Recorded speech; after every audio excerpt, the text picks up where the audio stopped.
अवामी मकबूलियत के फैसले करने के लिए एक राह अमल बनाने की जरूरत है। हुकूमत को क्या करना पड़ेगा? आप देखिए ना जी, सारे बैंक पाकिस्तान में प्रॉफिट है, अरबों रुपया कमा रहे हैं मुनाफा, नेशनल बैंक लॉस में। 35 साल से आप हुकूमत कर रहे हैं, आपको यही नहीं पता कि पाकिस्तान के मसाइल क्या हैं? आज आपको ये याद आ रहा है 14 महीने हुकूमत करने के बाद? पाकिस्तान को एक बड़े चार्टर ऑफ इकोनॉमी की जरूरत है। आपने कहा जी हुकूमत क्या करे? हुकूमत सिर्फ शर्म करे। आप मुझसे पूछेंगे कैसे, जैसे आप 35 साल बनाते हैं मैं 20 साल बना देता हूँ। 10 साल केपी में रहे, 4 साल पंजाब में रहे, 14 साल हो गए, 4-5 साल वो मरकज में रहे, 20 साल हो गए। भाई ये फैसले कोई एक हुकूमत नहीं कर सकती, ये बात आप समझें। ये जो इशार राना साहब का टीपू सुल्तान है ना, वो हर वक्त मीर जाफर से मुलाकात का ख्वाहिशमंद है। जरदारी के हलक से पैसे निकालेंगे, उसे सड़कों पे घसीटेंगे। अस्सलाम वालेकुम, मुझे कहते हैं सोबिया अशरफ और आप देख रहे हैं प्रोग्राम अंदर की बात मुजम्मिल सोहरवर्दी के साथ। आज एक बार फिर ख्वाजा आसिफ साहब जो है वो असेंबली के फ्लोर पे अपने रवायती अंदाज में खुल के सामने आए और आज उन्होंने काफी ज्यादा पॉइंट्स रेज किए हैं। पहला पॉइंट तो जो बहुत अहम है, जो उन्होंने कहा है कि हमारे साथ वाली बिल्डिंग यानी अदलिया की जो बिल्डिंग है वहाँ करोड़ों में और लाखों में जो है वो सैलरीज ली जाती हैं और 3-3 वज़ीर आज़म को जो है वो घर भेज दिया गया और बाद में जो है वो माफी भी नहीं मांगी गई तरीही तौर पे। और सेकंड पॉइंट जो उन्होंने खास तौर पे कहा है कि रियल एस्टेट में बहुत ज्यादा चोरी हो रही है, 500 अरब से जायद की। और बहुत से ऐसे नाम है जिनके नाम जो है वो टेलीविजन पे लिए नहीं जा सकते क्योंकि वो फंडिंग होती है। और आज उन्होंने मलक रियाज का नाम बहुत प्रोमिनेंटली लिया है। तो मजीद इसके हवाले से अंदर की क्या अपडेट्स है, हुकूमत की क्या स्ट्रेटेजी है, वो आज हम बात करेंगे इसी हवाले से। अस्सलाम वालेकुम मुजम्मिल साहब। अस्सलाम वालेकुम साराना हाँ, साहब। क्या हाल है जी, ठीक जी वालेकुम ठाक है। अस्सलाम। क्या हाल है मेरा मुजम्मिल है साहब, आप सर साहब, कैसे हैं? आज मुजम्मिल साहब पे पहले चले जाते हैं। मुजम्मिल साहब बताएं आज जरा ख्वाजा आसिफ साहब ने जो पॉइंट रेज किए हैं और बड़ी धुआंधार तकरीर की है असेंबली के फ्लोर पे। देखें, बात यह है कि जो सियासतदान होता है उसका आवाम की नफ्स पर हाथ होता है, और यही फर्क होता है एक सियासतदान और एक आमर में।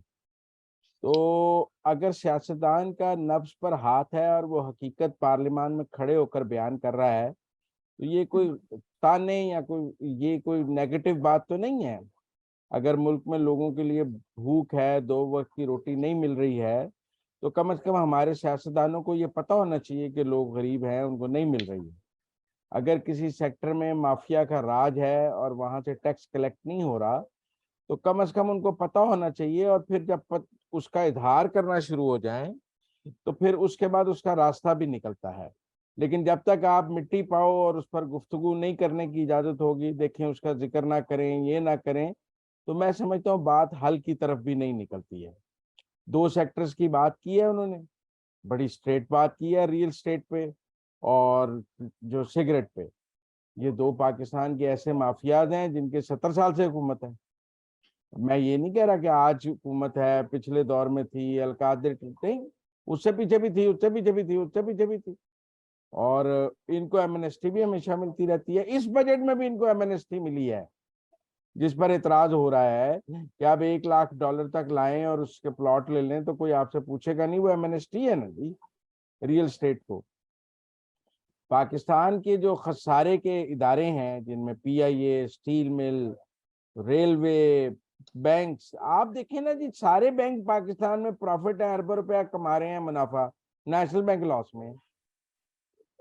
ये सरकार का काम ही नहीं है बैंक चलाना, एक स्टेट बैंक होना चाहिए मॉनिटरिंग के लिए। तो मैं समझता हूँ कि मैं तो ऐसे देखता हूँ कि मुस्लिम लीग नून के अंदर या मौजूदा PDM की गवर्नमेंट के अंदर एक खुद एहतसाबी मौजूद है, और वो हकीकत से को बयान कर रहे हैं कि ये मसाइल हैं पाकिस्तान के। हल हो रहे हैं या नहीं हो रहे, मैं इस पर अब बात करने की जरूरत ही नहीं हल हो रहे हैं। इस बजट में भी रियल स्टेट से टैक्स लेने का कोई रास्ता नहीं निकल सका। इस बजट में भी ट्रेडर से टैक्स लेने का कोई रास्ता नहीं निकल सका। इस बजट में भी सिगरेट वालों से टैक्स लेने का कोई रास्ता नहीं निकल सका। इस बजट में भी हम जो फाइलर और नॉन फाइलर की बहस में मौजूद फंसे हुए हैं। लिहाजा जो मसाइल हैं वो अपनी जगह मौजूद हैं, लेकिन पहले ऐसी तकरीरें ऑपोजिशन करती थी, गवर्नमेंट उनका जो दिफा करती थी, लेकिन अब गवर्नमेंट भी ये बात कर रही है। पाकिस्तान को एक बड़े चार्टर ऑफ इकोनॉमी की जरूरत है। पाकिस्तान ने बहुत से अनपॉपुलर डिसीजंस करने हैं। वो डिसीजंस मकबूल फैसले नहीं है, गैर मकबूल फैसले करने हैं, और वो फैसले किसी कौमी इत्तेफाक राय के बगैर मुमकिन नहीं है। मसलन मैं आपको मिसाल देता हूँ कि 2 दफा पाकिस्तान में हमने स्टील मिल बेचने की कोशिश की है। एक दफा हमें इफ्तिखार चौधरी साहब सुप्रीम कोर्ट पड़ गया, दूसरी दफा तहरीक इंसाफ के असद उमर साहब वहां पहुंच गए और उन्होंने कहा एक भी बंदे को फारग नहीं होने दिया जाएगा, हम इसको चलाकर दिखाएंगे। भाई नहीं चला सके आप भी, आपको ले ऑफ करना चाहिए, कोई प्राइवेट बंदा आएगा वो उसको चला लेगा आके। तो इसलिए मैं ये समझता हूँ कि बातें ठीक हैं, चाहे पशेमानी की हैं, चाहे शर्मिंदगी की हैं, रास्ता नहीं निकल रहा है, मसाइल मौजूद हैं, लेकिन कम से कम खुलकर मसाइल का इतराफ तो करें। ये हर अच्छा वक्त अच्छा अच्छा की रट खत्म होनी चाहिए और ये कहना चाहिए कि हालात ठीक नहीं है, ताकि एक गैर मकबूल फैसलों के लिए भी राय अम्मा हमवार करनी है। आप ओवरनाइट तो गैर मकबूल फैसले नहीं कर सकते, कौम को ज़हनी तौर पे तैयार करना है और वो तैयार जो है वो ऐसे ही किया जाएगा।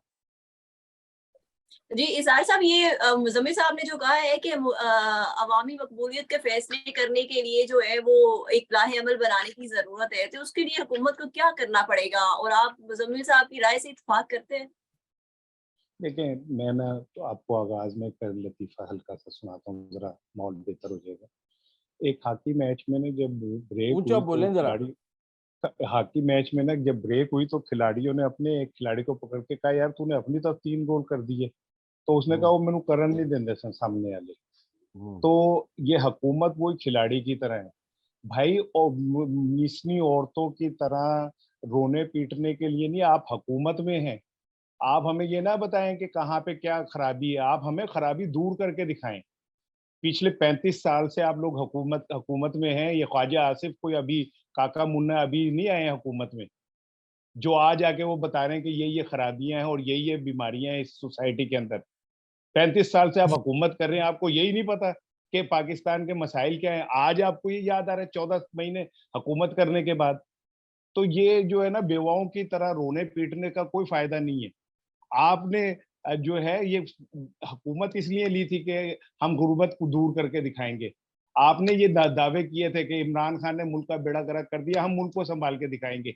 आज अब 14 महीने बाद असेंबली में कह रहे हैं जी ये सेक्टर यूं है, वो सेक्टर यूं है, तो फिर आप किस लिए हैं? अगर आप इन्हें ठीक नहीं कर सकते और आप सिर्फ हमें ये बता रहे हैं 35 साल बाद की ये खराबियां हैं, तो फिर आप 35 साल क्या करते रहे? क्या किया आपने? अब ये बातें तो मैं भी बता सकता हूँ, मुजम्मल साहब भी बता सकते। असल मसला ये नहीं है कि आप हमें ये बताएं कि ये बीमारी है। आप हुकूमत में, आपका फर्ज है कि आप उस बीमारी को खत्म करें। आप एक तरफ उस क्या नाम है रियल स्टेट के खिलाफ बदखुइयां कर रहे हैं, एक तरफ अंदर खाते उनसे डर के उनको मराहत दे रहे हैं। तो ये दो अमली जो है, ये इसका क्या आपने कहा, हुकूमत क्या करे? हुकूमत सिर्फ शर्म करे और कुछ ना करे, शर्म करे कि वो बजाय इसके कि हमें ये बताती कि हमने इनके खिलाफ ये एक्शन ले लिया है, वो हमें ये बता रही है कि ये बड़े डाडे ने ऐसे इन्हों के खिलाफ एक्शन नहीं ले सकते। और मैं मुझे पता है कि ये जब मैं ये बातें करूंगा, अभी मेरे हमारे बहुत सारे देखने वाले मुझे बहुत गालियां भी देंगे, बुरा भला भी कमेंट्स में करेंगे, लेकिन हमारा बतौर कौम, हमारे अंदर जमीर खत्म हो गया, हमारे अंदर दूसरे की बात सुनने की सलाहियत खत्म हो गई। हम कहते हैं कि हमारी मर्जी का जो बोलेगा तो ठीक है, नहीं तो मुझे गालियां देंगे। ये इखलाकी तौर पे हम तबाही का शिकार हो चुके हैं। तो मैं ये समझता हूँ कि ख्वाजा आसिफ साहब हो या कोई भी हो, छोड़ दें अभी इस बात को कि जी रियल स्टेट फला है। हमें तो भाई आप हम अमल करके दिखाएं, हमें आप बुझारतों में ना डालें, कौम को बताएं कि आपने इनके खिलाफ क्या एक्शन लिया है। खाली पर इस होम्योपैथिक इस हुकूमत से बात कोई की तो फायदा नहीं। दाद देना, आज उन्होंने मलक रियाज का नाम लिया है। उन्होंने कहा बड़ी है कि बात है 90 जी। 190 वाह मिलियन वाह की जो वाह, हुई उनके है उनके इसमें तो वो गले भी में शामिल है। कितनी बहादुरी दिखा दी, माशाल्लाह। मैं तो हैरान हो गया इस बात पे। वाह वाह वाह वाह वाह, क्या बहादुरी दिखाई कि नाम ले दिया। तो करे ना उनके खिलाफ एक्शन, असल में मलक रियाज हो इशारा या कोई भी हो। ऐसा इशारा नसर, आप लोगों ने ना एक रट लिया है 35 साल 35 साल ना। अब चूंकि इमरान खान ने बोलना शुरू किया, आप लोग तहकीक तो करते नहीं है।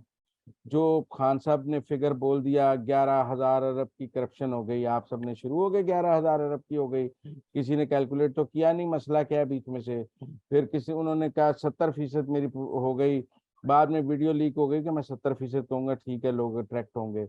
अब सूरत हाल ये है कि आपने भी 35 साल गिन लिए, हालांकि मैं कोई कहना नहीं चाहता, वजीर आजम किसी ने भी जड़ी है ना मुद्दत पूरी नहीं की थी, अल्लाह दे फजल नाल।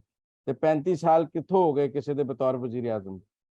इतने दे असैम्बलियां 3-3 साल बाद टूटती नहीं है, कंटिन्यूटी रही नहीं टिट बिट्स में। अब आप ये कहेंगे कि मैं इस तरह ये कह लूं कि इमरान खान साहब 20 साल इस मुल्क में हुक्मरान रहे हैं। आप मुझसे पूछेंगे कैसे, जैसे आप 35 साल बनाते हैं मैं 20 साल बना देता हूँ। 10 साल केपी में रहे, 10 साल हो गए। 5 साल 4 साल पंजाब में रहे, 14 साल हो गए। 4-5 साल वो मरकज में रहे, 20 साल हो गए। 20 साल वो इस मुल्क में हुक्मरान रहे हैं और कख नहीं कर सके। आप मेरी बात, जिस तरह की गिनती आपने सीखी है, जो आपको सिखाई गई है, वो तो यही गिनती है ना कि 20 साल इमरान खान ने इस मुल्क में हुकूमत की है, टके का काम नहीं कर सका। जैसे उनके 35 साल गिन लिए हैं, लेकिन जब मैं आपसे बात करूंगा आप कहेंगे देखें वो तो 4 साल रहा है, वो केपी में 10 साल जो थे वो उसमें क्या हुआ। मैंने मतलब केपी एट डिफॉल्ट है, दरिया सवात पर तजावजात हैं जिसकी वजह से आज तक वहां पे सैलाब से ठीक नहीं हो सका, बिलियन ट्री भी फ्रॉड निकला है। कहानियां बहुत है सुनाने के लिए, आइडियलिज्म तो कोई भी नहीं है, लेकिन चूंकि एक नैरेटिव के आगे आप लोग जो है सरनगू हो चुके हैं और आपसे उसके आगे क्या बात की जाए। भाई ये फैसले कोई एक हुकूमत नहीं कर सकती, ये बात आप समझें। ये फैसला कोई आमर भी नहीं कर सका इस मुल्क में। ये जो आप 35 साल गिनते हैं ना, उसमें 20 साल 2 आमरों के भी गिन लें, ज़ियाउल हक और मुशर्रफ के, वो भी ये डिजिटलाइजेशन और रिफॉर्म्स नहीं कर सके क्योंकि कौमी इत्तेफाक राय नहीं था। उनके खिलाफ हर वक्त एक तहरीक चल रही होती थी जमहूरियत की बहाली की, वो भी कोई अनपॉपुलर डिसीजन नहीं करना चाहते थे कि ऑलरेडी सियासी जमातें खिलाफ हैं और ऊपर से वो अनपॉपुलर डिसीजन कर लें तो हम वो जाएंगे कहाँ अपनी कुर्सी बचाने। ठीक है ना। मैं तो अर्ज करना इसलिए चाहूंगा। इसलिए हम आप बजाय इसके कि जो तकरीर आपने मेरे सवाल के जवाब में की है वो कोई हल नहीं है। हल ये है कि इस मुल्क को गैर मकबूल फैसले करने के लिए एक कौमी इत्तेफाक राय चाहिए जो इक़्तिदार, कुर्सी और इससे बालातर हो। पाकिस्तान की सियासी जमातों में माइनस इमरान खान जो इक़्तिदार की हिवस में पागल हो चुके हैं, सब में ये एहसास मौजूद है कि एक चार्टर ऑफ इकोनॉमी चाहिए। 2018 में भी इसकी पेशकश हुई, अब भी बात हो रही है और ये लगता है कि नेक्स्ट जो असेंबली आएगी उसमें पहला काम चार्टर ऑफ इकोनॉमी होगा, फिर ये काम हो सकेगा। ये ठीक है, काम इस आपकी और मेरी तकरीरों से नहीं होना, ये ठीक है, काम सियासत से बालातर होकर होना है। जब ठीक है। होगा कि स्टील मिल मैं बात बेचने कर पे लूं। सब स्टील मिल बेचने पे सब सियासी जमातों के दस्तखत होंगे, जब पीआईए बेचने पे सब सियासी जमातों के दस्तखत होंगे, तभी बिक सकेगी, वरना कोई नैब का घंटो अपने गले में डालने के लिए तैयार नहीं। ठीक है, और अब मुजम्मिल मैं साहब मेरे आपको याद होगा नहीं, अभी रिसेंटली जब इमरान खान साहब अदालत में पेश हुए हैं तो उनसे पूछा गया कि आप चार्टर ऑफ डेमोक्रेसी पे क्यों नहीं बैठते, चार्टर ऑफ इकोनॉमी पे क्यों नहीं बात करते बाकी सियासतदानों लीडरान के साथ मिलकर। उन्होंने कहा उनके पास तो ताकत ही नहीं है, उनके पास इख्तियारात ही नहीं है, मैं उनके साथ क्या बैठूं। जी सर साहब। बस ये जो इशार देखिए, राना साहब का टीपू सुल्तान है ना, वो हर वक्त मीर जाफर से मुलाकात का ख्वाहिशमंद है। बिल्कुल। अब मेरी अर्ज सुन लीजिए। देखिए, हम्म, बात ये कि मैंने जो बात की उसमें मैंने तो कहीं इमरान खान का जिक्र ही नहीं किया था। नहीं किया। तो भी मेरी बात, अब आपने बात की, मैंने बड़ी तसल्ली से आपकी बात सुनी। हम्म, मैंने तो इमरान खान का कहीं जिक्र नहीं किया था। हम्म, मैंने तो कहीं नहीं कहा था कि इमरान खान। अब मुझे नहीं हैरान, मुझे तो हैरानगी हो रही है कि मैं आज नवाज शरीफ के लिए बात करता हूँ, आप फटाफट अपनी जेब से इमरान खान को निकाल देते हैं। भाड़ में जाए इमरान खान भी। मैं तो इस पाकिस्तान के मुफाद की बात कर रहा हूँ, चाहे वो इमरान खान हो या वो नवाज शरीफ हो। अगर इन्होंने, आप, मैं 35 साल का मतलब ये नहीं कि मुस्तकिल 35 साल, चाहे वो टुकड़ों में थे, 3 दफा आप वजीर आजम बने, वजीर आला पंजाब मुस्लिम लीग नून के पास रही मुसलसल। तो मैं ये थोड़ी कह रहा हूँ कि 35 साल कंटिन्यूअस हैं। आप वक्फों वक्फों से पिछले 3 दहाइयों से इस पाकिस्तान के तकदीर के बादशाह हैं। आपने 35 वो तो सालों में मैंने फिर इमरान, 20 साल मैंने भी पीटीआई के गिना दिए मैं कह आपको। रहा हूँ लानत भेजे इमरान पीटीआई के ऊपर। मैं तो पीटीआई की बात नहीं, मैं पाकिस्तान की बात कर रहा हूँ। मुझे पीटीआई से, मैं उसका कोई जरखरीद गुलाम हूँ इमरान खान का? मैं तो पाकिस्तान की बात कर रहा हूँ। मुझे कोई शौक नहीं है कि उसके इमरान खान का तहफुज करने के लिए मैं खड़ा हूँ। मैं पाकिस्तान की बात कर रहा हूँ। कि आप 3 दफा वजीर आजम रहे, आपने 3 दफा वजीर आजम रह के क्या किया, किसके खिलाफ आपने किया? मलक रियाज आशियाना आपके साथ मिलके नहीं बना रहा था? तब तो बहुत अच्छा था वो।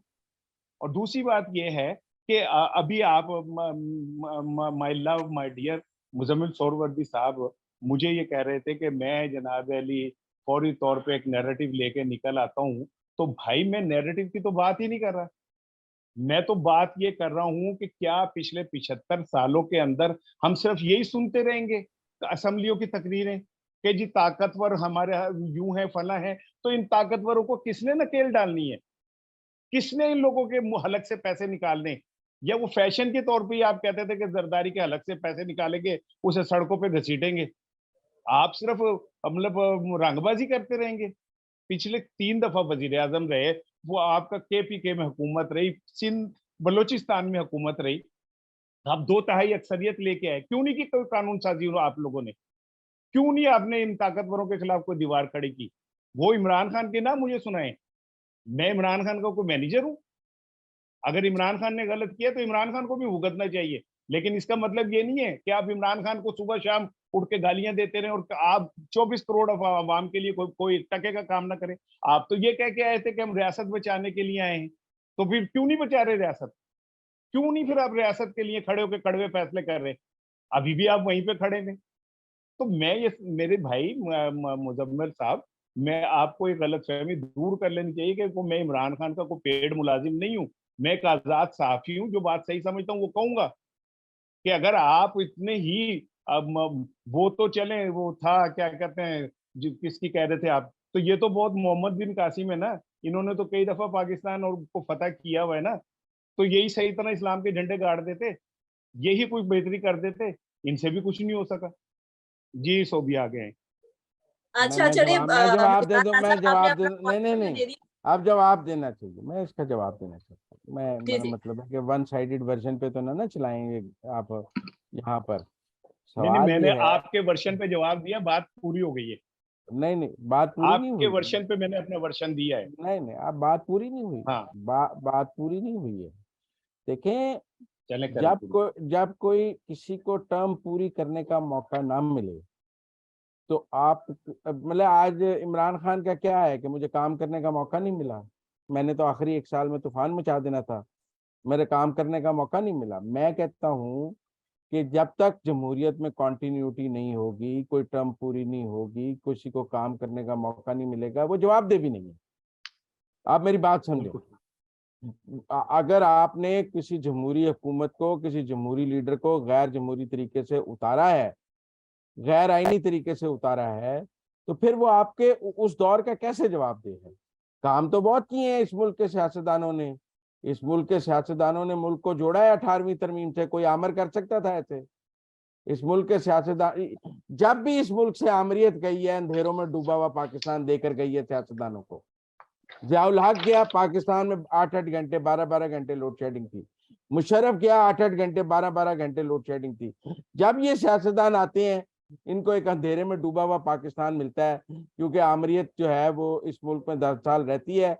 और हमारे दोस्त जब सियासतदानों को गालियां निकालने से के दौरान इनके मुंह से आमरीत का नाम ही नहीं निकलता, ये उनके 30 साल के बारे में जिक्र नहीं करते, 75 साल के बारे में बात करते हुए कि इस मुल्क में याहिया खान भी रहा, इस मुल्क में अयूब खान भी रहा, इस मुल्क में जियाउल हक रहा, इस मुल्क में मुशर्रफ रहा, इस मुल्क में मोइन कुरैशी वजीर आजम आ गया पता नहीं कहाँ से, फिर शौकत अजीज ले आए ये कहाँ से, जिनका पाकिस्तान से कोई ताल्लुक ही नहीं था। तो उन 30 सालों को माइनस करके जो टुकड़ियों में आए, और जब उनको लाया जाता है तो बिठाते साथ ही निकालने की तैयारी शुरू कर देते हैं कि हुनैनु कटना ठीक किवें। है, बड़ी अब अच्छा मुझे मुजम्मिल और साहब, इस उसके सब बाद प्रोग्राम और का वक्त उसके खत्म हो रहा बाद है, मुझे भी दे दे 2 मिनट। और उसके बाद आप जैसे दानिश्वर उन पे तबर्रे भी करते हैं, मुझे दो ठीक है मिनट ना? मुझे भी दे दें, प्रोग्राम का वक्त खत्म हो रहा हाँ है, 2 मिनट दे दें मुझे भी। मुझे हाँ, पता है देख कि लें। ये अंदर की बात मुजम्मिल के साथ है, तो बाहर की बात इसाराना के साथ भी थोड़ी सी सुन ले। करें ठीक है ना? करें जी। कि जी बात जी। ये है कि हम इन इलेक्टेड लोगों को पे तबर्रा क्यों भेजते हैं, मैं अब आज आपको बताता हूँ। क्योंकि हम इन्हें वोट देते हैं, हम इन्हें वोट दे के, इनके नारे लगा के, पोस्टर लगा के, बैनर लगा के लेके आते हैं, इन्हें इस उम्मीद पे लेके आते हैं कि इन्होंने हमारे मसाइल हल करने। हमें आमिरों से कोई मतलब नहीं है, हम इन्हें क्यों वोट दे नहीं के है? लेके आते हैं। वो डंडे से आते ठीक है हैं, ना? उनके डंडे का खौफ है, अब मेरी मुझे बात उनका सुने नाम थे, नहीं निकलता जब आपका। जब आप जब बोलते आप हैं ना, मैं उनके भी नहीं उनके बोलता। डंडे के नहीं, खौफ से उनका नाम नहीं निकलता आपके मुंह से। मैं आपकी बात के बीच में नहीं बोलता। आज अगर हम लोग ये बात कर रहे हैं ना, तो बहुत सारे दानिश्वर अपना मुंह लपेट के छुप चुके हुए हैं। इशारा अभी भी बात कर रहा है और खुल के बात कर रहा है।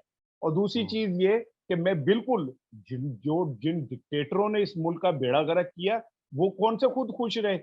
कोई किसी का तैयारा जहाज में फट गया, किसी को ऐसी बीमारी लग गई जो दुनिया में बेरहल 25 लोगों को आज तक लगी है।